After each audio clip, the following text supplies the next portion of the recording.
Olá! Na última aula falamos sobre o alistamento eleitoral. O próximo passo é falar sobre a filiação partidária, o relacionamento entre partido e candidato.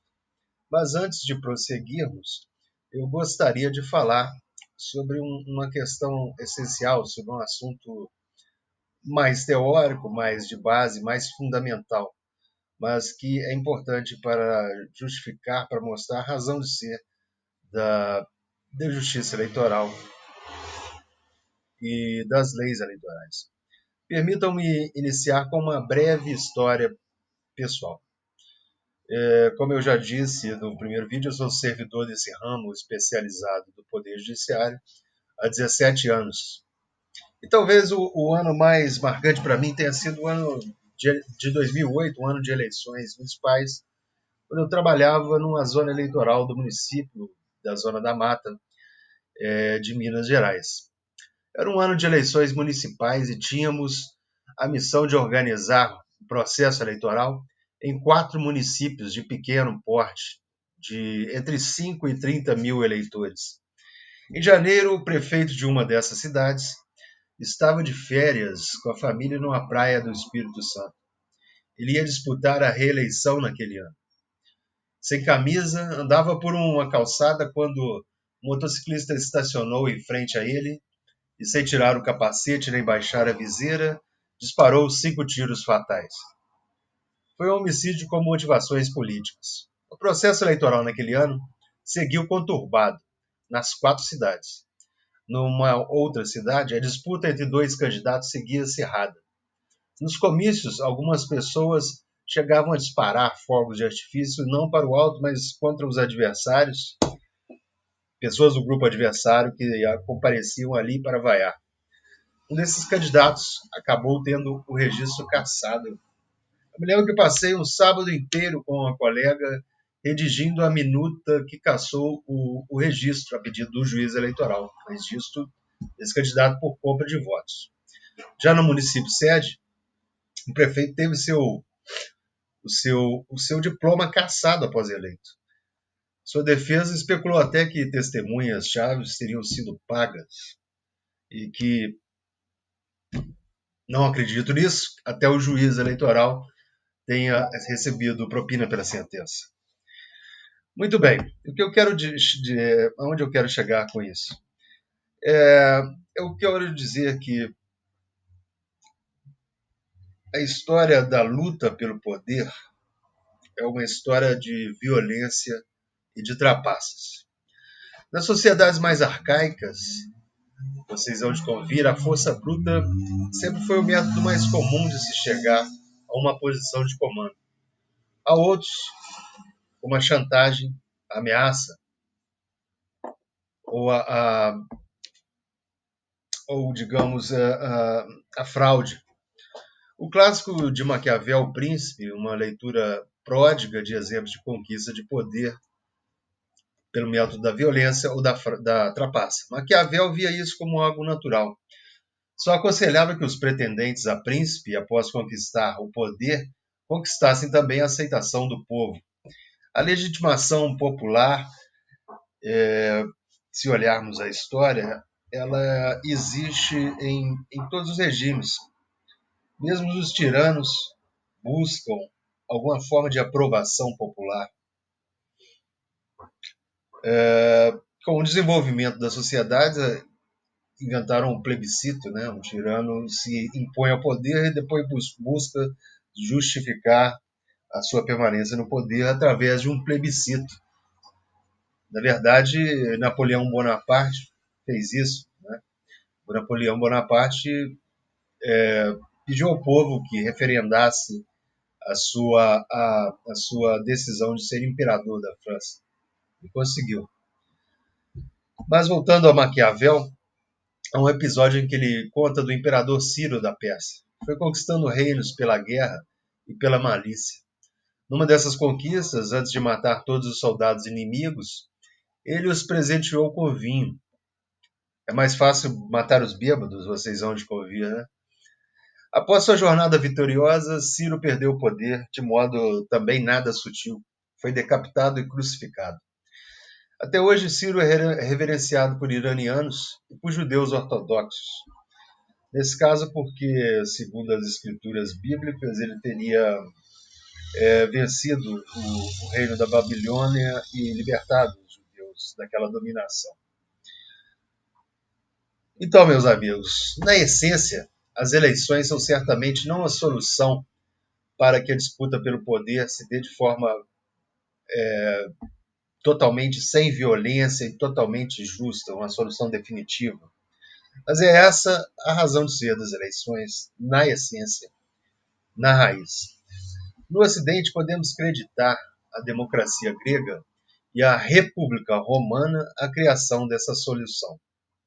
E aqui eu quero dizer porque eu escolhi a capa desse curso, a capa desse canal no YouTube, que é uma imagem, um painel pintado por um pintor espanhol, né, de nome Plasencia, de 1878, em que aqui ele dá o nome de a origem da República Romana. Eleições eram pródigas na Roma, ou melhor dizendo, a República Romana, não o Império Romano, era pródigo em eleições, certo? Para todos os cargos. Eles praticavam em abundância e com muita frequência, com muito mais frequência e regularidade até do que temos hoje nas democracias ocidentais. Em seu apogeu, os cargos de mais alta posição, no ramo do que hoje podemos chamar de poder executivo, eram preenchidos através de eleições, né, que ocorriam de 2 em 2 anos. Havia uma alta rotatividade nos cargos de mais importância da Roma Antiga.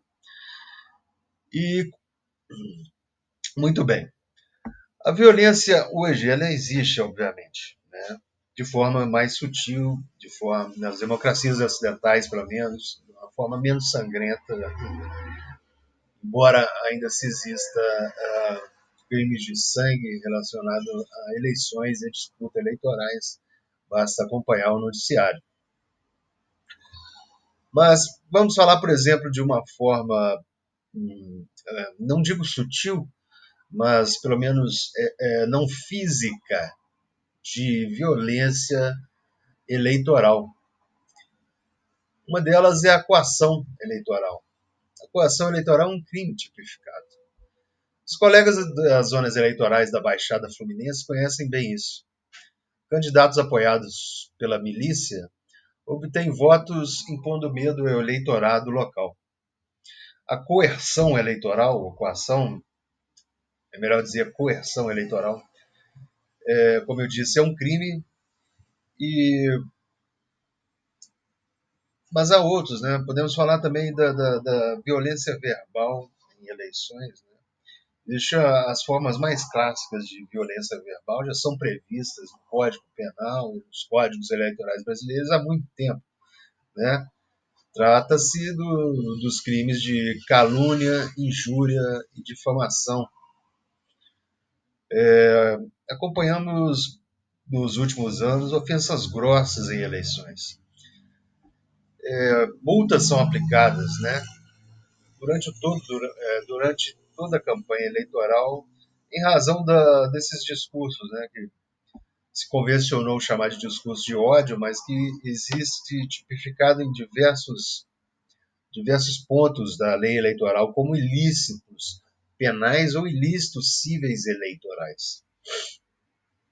Uma infinidade de formas que a violência verbal pode alcançar durante a campanha eleitoral, durante a propaganda eleitoral. De outro lado, né, eu coloquei um problema pilar, uma coluna de problemas, que é a violência eleitoral, e agora eu vejo outro pilar, outra coluna de problemas que vamos reunir sob o nome de trapaça eleitoral, nome informal. E aí nós temos também uma infinidade de formas. Compra de votos, transferência irregular de eleitores de um lugar para o outro, falsificação de documentos, emprego de recursos financeiros além do que a lei permite. Esses são os exemplos mais comuns. Aqui eu posso chegar e fechar o que eu chamo de essência do trabalho da Justiça Eleitoral. Na verdade, todo o nosso trabalho se resume a isso: a garantir eleições pacíficas e justas. Quando eu digo pacíficas e justas, eu quero dizer eleições sem violência e sem trapaça. Teremos um trabalho árduo pela frente. Serão realizados neste ano eleições em mais de 5.000 municípios. Como eu já me referi em outro vídeo, se os números de 2020, das eleições municipais de 2020, se repetirem, teremos nada menos do que 9.000 candidatos a prefeito e 527.000 candidatos a vereador. Uma quantidade imensa de processos virá pela frente. E é por isso que eu estou gravando esses vídeos, porque a Justiça Eleitoral também deve agir preventivamente. Então, conscientizar candidatos, conscientizar dirigentes partidários, conscientizar profissionais do marketing, conscientizar advogados, é muito importante para que possamos diminuir o grau de litigiosidade das eleições. Todos ganham, já disse. Não só a própria justiça eleitoral, mas a sociedade em primeiro lugar, né, o eleitor em primeiro lugar, que em sua esmagadora maioria, né, é claro que há um grande contingente, uma grande quantidade de eleitores que querem uma guerra mesmo, uma guerra de palavras, né, que se alimentam disso. Mas há uma grande quantidade de pessoas, a maioria, eu acredito, que quer ver uma disputa eleitoral de forma pacífica, civilizada, sem apelos emocionais a discursos de ódio ou a violência física até, né? Que já não é um problema da lei eleitoral, um problema da lei penal comum, né? Mas que tem reflexos na lei eleitoral, claro, né? Então, eu queria dizer, por fim, que não seria possível organizar esse imenso esforço de organização das eleições sem a colaboração da própria sociedade, né? Nós temos um corpo de funcionários relativamente grande, espalhado por todo o Brasil. Nós temos um grande número de servidores públicos de outros órgãos que prestam o seu apoio à justiça eleitoral de forma sem uma compensação remuneratória, né?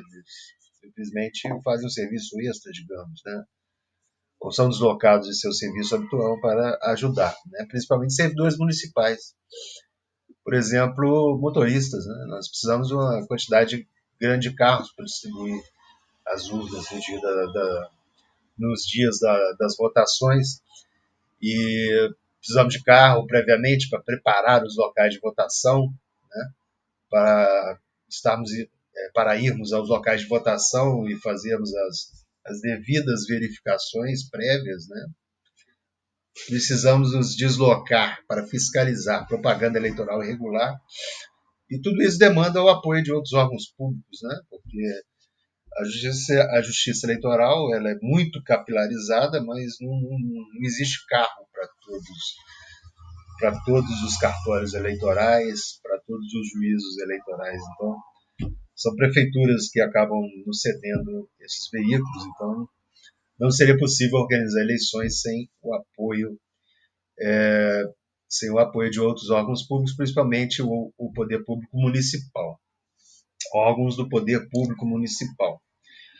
Mas eu queria falar, por fim,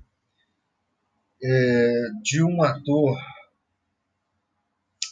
da sociedade civil que é necessário, cujo trabalho é necessário em eleições, que jamais poderá ser dispensado, que é tão antigo, cujo trabalho é tão antigo quase como a existência de eleições no Brasil, que é o mesário, né?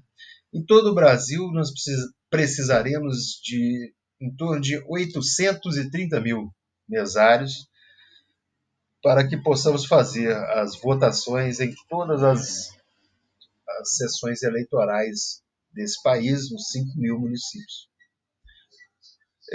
O número de voluntários diminuiu. Em 2022, nós tivemos um aumento de 23% do número de pessoas que tiveram que ser convocadas, ou seja, que não eram voluntárias, né? Por incrível que pareça, nós temos um grande número de voluntários, mas ainda precisamos convocar, ou seja, compelir, né? Uma convocação é um chamado obrigatório. Nós preferimos não ter que fazer esse chamado obrigatório, mas convencer pessoas, receber propostas de trabalho voluntário e contar com essas pessoas, mas tem tido um aumento da necessidade de convocar pessoas e muitas vezes essas pessoas vão a contragosto, né? Vão por obrigação, porque se não forem vão ter que pagar uma multa depois das eleições.